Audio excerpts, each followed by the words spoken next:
G'day fellas and welcome to game number 4. Well, hold on a minute. I gotta tell you what type of game this is. This is a casted game. Welcome to a casted game. This is game number 4 in the series between Puppy Paw, who spawns in over on the west side of the map playing as the French. On the opposite side of the map, playing as the Abbasid dynasty, we've got Vortex. This is game number 4 in this series right now. These guys are fighting for their lives. Well, not really for their lives. They're fighting for a golden ticket. What is a golden ticket? A golden ticket is your ticket to the Red Bull Wololo Legacy, a $300,000 Age of Empires 4 tournament, where only the best in the world will battle it out. And these guys are currently trying their best to gain a position or gain a place in that event, and the winner of this series will go through to that. At the moment in this series, there is a player that is up 3-0. I'm not going to spoil it for you, but in the event you want to go back and watch those other games, I would encourage you to go back and do that, just so you can get a bit of an idea of where we're at and how hard these guys have fought. We've been through some interesting games so far, and it's definitely going to be an interesting game. So look, I'll be honest, I'm going to spoil it. I got to spoil it. We got to talk about it. If you don't want spoilers, then make sure you go back and watch now. So I'm going to assume you've turned it off by now, or you've muted it, in which case, well, that's kind of weird. I'm not going to lie. But anyway, Vortex is down 0-3. Puppy Paw is up 3-0. Puppy Paw in a great position here. And Puppy Paw seeming to follow a pattern. So in the first game, Vortex chose Chinese. In the second game, Puppy Paw chose Chinese. And then Vortex in the second game chose the deli, and then in the third game, Puppy Paw chose the deli. So Puppy Paw has been taking all of Vortex's civs. So every single civ that Vortex picks, Puppy Paw picks it in the next game. And it's no exception here. In the last game, we saw French coming out from Vortex. And what do we have here? We've got Puppy Paw playing a French. So I got a question for you guys. Is this mega level mind games coming in? Because we saw that first game get thrown away where the Mongols came out. Is it just that level of mind games that are coming through for Puppy Paw right now, or is it just very fortunate? Is it just very lucky with the maps? That is my question. But of course, for anybody who hasn't realized with the maps, this of course is Four Lakes. Four Lakes, one of the brand new maps from Biddlin. And I got to say, I love it. I love it. This is one of my favorite maps at the moment. The spawning still not yet perfect. We do see sometimes some awkward rocks placed down. Now, for anybody wondering why these rocks are awkward, so the way that this should spawn should be like this, where you've got the rocks kind of in the center.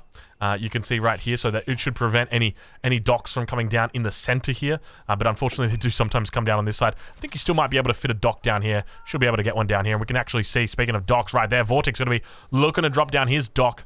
Managing to drop it down here, so not even worrying about this position here. And going to be able to put that down in a pretty decent spot. Now, keep in mind, playing as the Abbasid dynasty, he's going to be able to get those cheaper docks in. So actually going for a double Dark Age dock boom. That is a mouthful right there. A double Dark Age dock boom. How many Ds can you get in your mouth? Oh, I'm sorry. I shouldn't have. We're not going to do that one again. All right. Well, let's talk a little bit about this opening, though, because Puppy Paw, he's going for a single dock open. Oh, my God. Oh, I'm never going to be able to look at a dock the same. He's going for a single dock opening. 4 of his fishing boats out here at the moment. You can see them fighting over this. Scout's going to be careful here, going their separate ways, heading back. He's going to be careful not to lose that last scout. Beautiful micro coming out from Vortex. Exactly what he needs in this game. Managing to get off a last hit on that scout and taking it down. You guys might not think that that's a big deal, but I tell you what, that is such a big deal. These scouts regenerate and they force your enemy to make a response or have a response, whether it be on the gold mine, whether it be when they're attacking the dock. The point is that your enemy has to respond. Worst case scenario, they have to make another scout from the town center, and now they're going to be behind 20 seconds because they haven't been able to make a villager. So absolutely huge at the beginning there, and I wouldn't be surprised if we see a lot of aggro now being put down by Vortex. And keep in mind, every second that he keeps this scout over here in the base defending this attack is a second that goes by where he's not scouting out the second dock here from Vortex. And remember, the more docks, the merrier. But now heading over Puppy Paw, he wants to look, he wants to check, he wants to say, hey, I need to make sure that you're not on more than one dock. And that's exactly what he's about to find. And with that, his attention might be starting to think, well, okay, if you're on a second dock, what do I do? Do I go into a second town center? That's probably not a bad play. If you scout a second Abbasid dock, maybe you go for a second town center yourself. I genuinely don't know what his reaction will be. Maybe he just thinks, He was thinking about a second dock himself. Look at that. Scouts, though, because he's got the 2 scouts out, he's not going to be able to get the dock up in time. If that was only 1 scout, though, compared to the 2, the villager doesn't mind. The villager gets the dock up. He walks home safely. Not going to be the case here today. He forces that. Forces his enemy to stay over on one lake. And I got to tell you, in this position, that ain't good. That ain't easy. That ain't easy. Out the House of Wisdom now going to be coming up, so you can see the difference right here in the timing. But remember, Vortix doesn't care. Why doesn't Vortix care? Because his natural response to what the French player is going to be doing is to go straight into a barracks. So Feudal Ages reach, great. You know what he does? He drops a barracks. Super duper easy for him to do that. I would be surprised if we don't see a whole bunch more villagers coming out over onto wood. He'll be looking to get down that barracks super soon. Maybe even, honestly, like, cancel the fishing boat. He cancels the fishing boat. That's exactly what he needed to do. Gets the barracks down now. And with that, he's going to be able to drop down a house as well. Needs to get a house down because he can... Oh, never mind. He already dropped the house. This is perfect. Like, Vortix has found exactly what he was looking for. He's playing really well right now in this game. Obviously, in the last game, there were a few lapses of judgment, a few lapses of attention. He's managed to spot the difference here. He's managed to pick it up, and he's doing well. Now, shadowing that knight coming out. That knight going to be looking towards that gold mine potentially. So might be looking to rally that one down. We'll have to watch and wait how he sees how... watch and wait how he plays it. Oh, this is terrible. The scout actually losing the knight. Villager's going to be coming out, so going to be going for a bit of a tower play potentially. Might even be coming down towards this dock. We can see exactly how he's going to do it, but I would suspect that the knight might be rolling in towards this gold mine sooner rather than later. We see the knight actually coming back here, so the knight looking to defend the villagers. So I guess the question is, what does Puppy Paw look to do in this situation? Does he try and drop a dock himself, or is he going to be looking for outposts? You look for outposts, well, then you've got a problem because your enemy they keep fishing. So I can't help but think it's got to be a dock that he's going for over on this western position. But at this early stage, that Royal Knight, it's still yet to do anything. Dock is indeed going to be the case here. Age up a very late one, 7 minutes and 13. We see a second knight now coming out. I take it back, third knight now coming out. He's got plenty of cavalry out on this map. Second knight hovering around, looking to try and get in on the other side here. Almost got taken out by that House of Wisdom and the economic wing over there. He did actually go for the economic wing, so kind of a bit strange, honestly. I don't like it. I feel like you should probably just be going boot camp. Like, boot camp just makes so much sense here. You're playing into Royal Knights. Like, obviously, the economic wing is still really good. It's still really valuable. And you got to remember, like, every 25 food, this is not good. Every villager that you're building, you're saving 25 food, but you've got so much food, bro. Look at this. Like, you don't need 25 food extra. Like, it's fine. Just go for boot camp. Just go for the culture wing even. Preservation of knowledge is perfectly fine here. Villager going down, though. He's got to be careful. He's losing a lot of spearmen unnecessarily. We saw them moving out like just one by one, trying to stop this scout at the early stages. They got picked off. So he's lost 2 spearmen already. He's got the third one back here. It's going to be chilling out for the moment. He goes into double stable. I was going to say, I would expect him to go into double barracks. He goes into double stable here. Look how much of this wood line he's chopped through already. Already sitting at about 50% of that wood line. Archer now coming out as well. So not going to be the case. We do see the Dow coming out. Dow going to be going up against the Hulk. Remember, the Hulk, an absolute beast, an absolute fiend when it comes to this. But now Knights making their run around. We can see the numbers starting to build up here as well for Vortix. He's going to be dropping down that Blacksmith. We'll watch and wait and see exactly how that Hulk look at the Hulk. It goes so quickly through the Dow here. And with that, going to be able to clean up these docks. We can see a second Dow now going to be coming out. They're just ignoring and attacking the dock. He's not even paying attention right now. Fishing boat, got to be careful not to go down. We can see the Knight's going to be turned upon by these Spearmen as they begin to move out. Spearmen now looking to connect here. He manages to pay attention. Puppy Paw going to be able to pull those ones back. We'll take a look and see whether he's got his chivalry through just yet. Indeed, he does. So he's going to be able to keep those guys alive and get them to heal up.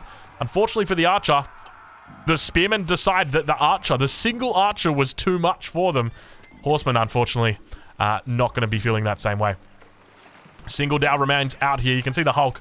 And there's really no contest in this situation. I think you could probably argue right now the only way to potentially take this out is by dropping an outpost in some form of miracle. Hulk going to be fighting up against the Dow now. The Dow going to be trying its best to be healed up by these fishing boats, but now the dock's also on fire. He's going to need to pull a villager out to try and get this one repaired up. You can see the Hulk just being healed up. It's barely even any damage coming through, taking out the fishing boats on the backside, and Puppy Paw getting so much value cleaning up this pond on the south side completely. So very well played there from him. And Puppy Paw looking like he's in a solid position in this game. Now pushing forward with the outposts, a strategy that we've seen before out of French players, where they look to push in with this composition of archers, Royal Knights, and outposts. It's a weird composition, but I promise you it is very effective. The outposts basically serve as a staging ground that you can't really push into, and typically as the Abbasid you want to push into it, but look at this.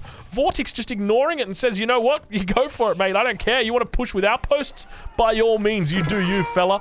I'm just going to go towards your base. Stable archery ranges, plenty of production here that he's going to be able to take out. Keep in mind, he's got melee units here. He's able to run past those villagers, force out a fair bit of idle time here, able to catch out a knight at the same time towards his base. We see units beginning to posture around there. It's going to be quite the walk for him to get up towards here. He's actually going up towards the next gold. Catches a couple units in the middle as well. Things looking good, honestly, right now for Vortix. The fact that he's causing plenty of idle time here is great. And once again, attention going to be turned towards this dock. I don't really like it, though. I got to be honest with you. But units starting to look better. Vortix looking really good in this game. And one of the big factors that people often will not consider is that by you going for this pond here, you force your enemy to now take out this pond. And what that means is that they're not thinking about taking out your main pond. And so the reality is you've got 10 fishing boats over here, whereas this one you had like, what, 4, 5 fishing boats? It's not a big loss for you. Sure, it sucks, but hey, it ain't 10 fishing boats, so it's definitely pretty good. 9 fishing boats in the back pond there, over for Puppy Paw at the moment.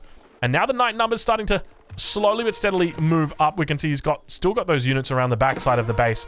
Knights on the front side going to be trying their best to get a bit of a raid in. Got to be careful. There's a lot of horsemen here. They're trying to get on top of the knights, looking for a bit of a surround. And in fact, they might get in front of that. And with that, a potential surround coming through. Beautiful micro coming out right there from Vortix, demonstrating one of the reasons why he's considered one of the best in the world. Consistently ranked in the top 10 here by his fellow colleagues, his fellow competitors. Let's go with that one. But now trying his best to catch this Royal Knight. He gets the first one. Second one, going to be able to make it back towards the base. Not going to be able to surround that one, it seems. But the push down here with the outpost has been stalled out. And I got to say, I love the reaction from Vortix to just go for the enemy's base. It's like, instead of dealing with your shit over here, I'm just going to kick you out. I don't even care. Go for it. Spearman numbers looking good. I don't know whether he's got phalanx in just yet. No, he doesn't. No phalanx just yet at this point for Vortix. But he's got enough resources for it in the bank. Things looking good for him. 55 economic units at the moment compared to 46 for Puppy Paw. So things definitely looking good right now for Vortix. This is exactly what he needs. And keep in mind, in this series, he's down 3-0. So if there's an option for a reverse sweep or a possibility for a reverse sweep, it's got to start right now. This is a best of 7. This is his last chance if he wants any chance of coming back in this series. He's really got to pull it together here. Doc now coming up on the north side as well, looking to try and equalize the pawn advantage. Keep in mind, Puppy Paw down towards the south has already got a dock down there established. He's not even thinking about this northern side just yet. Knight's going to be forced back here. The numbers looking very healthy, very happy right now for Vortix. He's up a significant amount, but still losing this dock on the backside. Ideally, I mean, you could just put down another dock over here, and these fishing boats are going to be more than happy returning to it. God, that's a lot of fishing boats. 15 fishing boats over here for Vortix now. Just a handful of spearmen going to be coming out to meet it. Two spearmen, two villagers, and now villagers going to be under threat on this stone mine. We're right on board with Puppy Paw. He doesn't actually see that there are villagers there. He sees that the stone's being taken off, but not paying attention. And now, at the same time, back towards the base, the counterattack comes through, and Vortix with the big brain plays right now. The counterattacks are in, and I got to say, I absolutely love it from him. But now, we've got a triple outpost coming up in the middle. There are 16 villagers out here, so unfortunately, only space for 15 of them. One of them going to have to go down. It looks like 2 of them going to be going down. It might be a couple more that go down as well. But with that, the counterattack is still on back towards the bases. There is a massacre in the base right now of Puppy Paw. We've got units going down everywhere. The outpost over towards this gold mine might be going down as well. Look how quickly it goes down as well. Take your eyes off that for a split second. Those villagers going to be dead. Speaking of villagers dying, looks like the majority of these ones are safe. Here we go in the middle, or here we go back towards the base of Puppy Paw now, and those villagers going to be going down. Vortix at the moment sitting on 54 villagers. He's continuing to lose Royal Knights on this dock. Things not looking good for him. Villager count 55 versus 47. 18 idols at the moment for Puppy Paw. He could look to take out this dock as well. Would be a pretty smart move. He'd cause a lot of idle time out of that. If that dock goes down, obviously he's going to have to replace the dock. The fishing boats, they're just going to chill out for a little bit. They're going to be sitting there chilling down idle. And that could be a really potent, potential strategy or tactic that he could look to utilize. Hasn't realized or hasn't gone for it just yet. But the numbers, I mean, for Puppy Paw, he's looking like he's behind at this point in time. Still a bit of a stock take. 67 versus 90 population. A huge difference between these two. Now, we're still yet to see a second town center come down from Vortex, but I'll be honest, I don't think he needs it at this point. His fishing economy is booming like a madman. He's having a beautiful time. He's loving life. He's on the coast. And you know what they say. There ain't enough fish in the water, but it don't matter. It don't matter. But now we see Wheelbarrow coming through. It's going to be that classic 15-minute Wheelbarrow. We'll check in over on his opponent, Vortex. Vortex, somewhat notorious for not getting Wheelbarrow, has actually picked it up this game. And we've got Age 3 now beginning to come through for Vortex. We'll take a look from the perspective of Puppy Paw. Now, Puppy Paw should be able to see this, that it's coming up. We'll check and see what it is. It's going to be the military wing that's coming up here. Interesting that he goes for the military wing despite, you know, going for the economic wing first. So I would have loved to have seen something like, you know, culture wing into military wing. Makes a lot of sense on this map. You're not making as many villages. Like, keep in mind, you've not made a second town center up until now, 15 minutes into the game. So that's always going to be a consideration. That's going to get scattered out here by the Royal Knights as well. Villagers going to be heading back towards that town center. That's going to help out with the scaling. Now, keep in mind, Puppy Paw, he's going to be behind on tech as well as on economy. So, you know, I often talk about my little percentage bar that I keep at the top here, and it's looking at the moment about 82, 83% in the favor of Vortex. And look, I'm not going to call the game just yet, but I got to say it's looking good for him. It's looking good for him. Puppy Paw definitely on the defensive here, trying his hardest to get back into the game, and looking like he might stick with a bit of a feudal play. Now, one of the things to note is he's not on 2 TCs, so the longer that he plays for feudal, the worse it's going to get for him. Men-at-Arms could come out as well as Failing Spearmen, and it just becomes very difficult for him to deal with. But now, beautiful little surround coming up towards the north here. Puppy Paw caught with his pants down. Unfortunately for him, Vortex is going to roll over the top and cleans up so many knights. This is really painful. It's not what Vortex wanted at all. Or rather, what Puppy Paw wanted at all. If he was able to add these knight numbers to his mix, then slowly his victory condition is improving, and he can start thinking about even going for a Royal Institute in that third age and look for that timing. But unfortunately, losing all those knights, it's really going to take a lot off the top. You can see there he's sitting on 5 now. Going to be adding an archery range. The Age 3 comes through for Vortex. He's reached the castle age. We'll take a look and see what upgrades he looks to go for. Boot camp going to be an option here. He's almost on 800 stone, so he could even be thinking about going for an early keep. He's got plenty of villages in the middle of the map. If he drops a keep down over on his enemy's town center, I don't even know where he goes from there, because he can try rams, but I tell you what, it ain't easy. It ain't easy. But now we'll watch to wait and see, because there are indeed enough resources in the bank to start dropping down that keep. There she is, 830 stone. Where does he go from here? Does he look to try and put the keep super aggressive? Probably not. There are a lot of units out for his enemy. Could go for something a little bit more mild, something a little bit less optimistic, maybe something about here. I guess realistically could also even look to bring it back here and start trebbing down the base, but it's very safe. Consider that your enemy at the moment is still in feudal age, so ideally you just want to try and stay alive. The longer you stay alive, the better you're going to be, so you probably don't even need to think about pushing that hard. But the numbers here for Vortex looking really good. Those upgrades coming through. He's also getting +2 melee, hardened spearman, veteran horseman. We don't see any veteran spearmen just through yet. He's got plenty of spears out though. Phalanx upgrade is through as well. Keep in mind, veteran spearmen not as important as those veteran horsemen. That's going to be the big key factor. Extra health, extra damage. Definitely what is going to count. But Puppy Paw now going to start thinking about heading up towards that third age as well. He does spot the dock towards the north and he goes, shit. Shit, how long has he been here for? How long has he been here for? Oh god. Oh god, how long has he been here for? Oh my lord, he could have been here all day. Oh god, this has probably been here since 4th minute. Now the dock going to be coming up, but you can see the Dow attacking the dock and not going to be actually attacking the villager. Villager now going to get focused down by the Dow. With that, the dock not going to be going up. Dock going to have to get cancelled. Counterattack going to be coming through. It's going to be the guild hall out of all things for Puppy Paw, despite sitting on 68 villagers, 67 now, as many of them start to get mauled. I think it's probably the right decision, just considering his lack of mass here. He seems like he needs to probably hit the gym a little bit more, but now going to be able to pick up villagers, just do a little bit of a hit and run. Puppy Paw heading away, or rather, Vortex going to be heading away from the scene of the crime, and going to be fortunately getting out of there. We do see boot camp coming in. Keep goes for, he definitely goes for a bit more of a defensive keep, using it as a bit of a staging ground. But remember, the big factor here is that your enemy is not in the castle H, so he's not going to really have a response to this. Obviously, you can think about battering rams. That's not going to be it's not going to be an actual, you know, a legitimate threat to a keep like this. A single Springald emplacement with 4 villagers underneath is going to be more than enough. But now we start to see a siege workshop. We see double barracks barracks and a stable getting thrown down in the middle. So really looking to put on the hurt in the center. At the same time, this outpost is just continuing to fire down on this position. Puppy Paw just dishing out the damage slowly but steadily. 1 damage at a time. You like to see it. Guildhall going to be on food for the moment. We'll look to see whether he changes it over. We've got veteran spears, veteran archers, elite or veteran knights coming through. Still no second town center just yet for Puppy Paw. He's managed to secure a nice little gold mine down towards the south here. Villager once again going to be moving up towards his position. Now, fortunately for Vortex, or fortunately rather for Puppy Paw, Vortex doesn't actually have his Dow on patrol. So what you want to do is have it patrolling here to here, and then that would be it. You just need 2 patrol points. But now a bit of a push coming through. A lot of cavalry right here. 10 knights, 10 horsemen. Golden tier 2 also being activated. We'll ride on board with Puppy Paw and see how he's doing.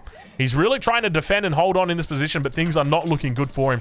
Still, I'd say it's sitting at about 82-83% win chance. I mean, the numbers here aren't looking terrible for him. 127. Let's do a quick stat check, or a sit rep, rather. 66-61 versus 83-47. So the economy definitely in the favor right now of Vortex. And the first trebuchet, I think I heard it. I heard something that was deep. I heard something deep like. But I can't see it, so maybe I'm going crazy. There it is. There's a trebuchet that's coming through now. Also looking to drop down a mangonel. Trebuchet going to be moving out. It's going to be the first one. The second keep going to get dropped down here. Vortex looking good in this 4th game. There is the potential for a comeback. Where there is a will, there is a way.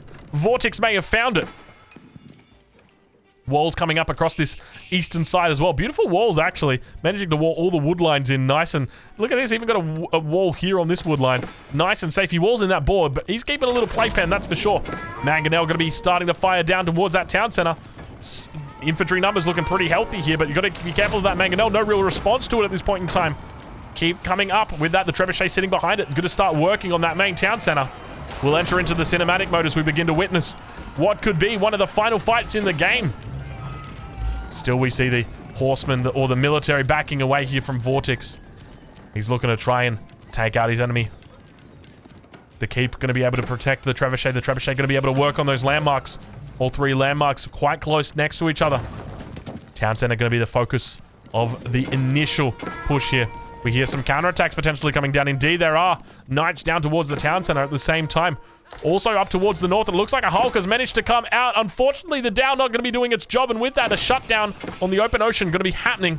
But fortunately for Vortex, he did not invest a lot of resources out into this pond. We talked about the potential that this could have been here since minute 4, and there was no way for Puppy Paw to know. But fortunately for him, it's only been there since minute 21. At least, not really. Probably like minute, what, 15, minute 16, something like that. Now the push continues coming up 3 mangonels. Siege Workshop on the backside. No, oh, there it is, Siege Workshop. We see a Springald going to be coming out now for him as well. Springald going to be able to take out these units, and we can see the push coming through. Mangonel getting off a decent shot into that little choke point. Got to be careful as all the units try and run around. Tries to get a nice bit of a concave. We enter into the cinematic mode. Mangonel's coming off. Nice little dodge on the backside. He's trying his best to hold on. The keep is under here. Going to be able to provide protection in the event any melee units run underneath. He's still looking to focus down these landmarks. Springald's on the backside. Going to start focusing down the mangonels. All of the torches now come out for the horsemen, the knights, the spearmen, and man-at-arms all working together in tandem. Beautiful shots from the mangonel. Once again, looking to seek for those units. Still trying to get them off. The trebuchet now going to be looking to focus down the archery range, it seems. Mangonel's moving forward. We hear that Springald underneath the town center firing off. It's hard to see, but I promise you it is back there. You can see the health on that thing is getting low. Not to mention the town center is about to go down. Mangonel's getting off some good shots. Springald going to be going down there from the mangonels. The mangonels counter the Springalds, it seems. And the town center going to be going down and now trying to hold on. Looks like a big fight about to break out. We'll get a little bit of a surround in here just so we can get a bit more of an idea as to how this game is going out. Archers on the backside. Villagers got completely mauled. I missed this one 100%. Wow, I can see the bodies on the ground. Things not looking pretty. They just got absolutely stomped. Look at that. Sad state of affairs right now for Puppy Paw. This is game number 4 in this series, and it's going to be looking like we might be heading to game number 5 as Puppy Paw is in dire straits, continuing to fall back. The Springald emplacement on this outpost, is that what's firing down upon it? I don't know what's managing to take it out, but something is taking out these mangonels. And now these units going to continue to chase away the archers on the backside. Looks like Arbalatrias are in the mix as well, but they don't have much room to move. We'll take away the cinematic mode. as Vortex tries his best to finish this game now. He's got plenty of resources in the back, a bit of a counter-attack from that beautiful outpost that's still positioned. He's running towards the dock. It's the only place he can possibly go. The men-at-arms together with those spearmen and lancers just chasing them around non-stop. But now that second landmark going to be going down is the guild hall. It's got 860 gold in the bank. He's going to have to take it out, otherwise he'll lose it. 800 in the bank, or 80 in the bank for him at the moment. 860. He's going to lose the gold right now. There it goes. Bam, wham. Wham, bam. Thank you, man. That's the correct one right there. And now we see him looking to fight and looking to hold on. The Hulk is going to be a little bit of backup that he's got. And Puppy Paw really holding on for dear life here. I'd say holding on for dear life, ladies and gentlemen. He's given up. We are heading to Game 5, and there is the potential right now of a reverse sweep coming in. It is 3-1 in this series. Match point continues to hold right now for Puppy Paw, but Vortex has put a point back on the board. Let's take a look at the openings here and just see what that village account was looking like. Keep in mind, fishing boats aren't actually detailed here on this villager graph. So we got no idea what that looks like, but you can see there were some raids in the game where Puppy Paw lost quite a few villagers throughout that. So very, very nice play there from Vortex. If you're watching this on YouTube, well, you guys know exactly the case. Next game going to be coming up on the channel. Previous 4 games, I mean, you're probably not interested, or previous 3 games, you're probably not interested in seeing them after I've spoiled the score. So I hope you enjoyed those ones, and I hope you enjoy the next one.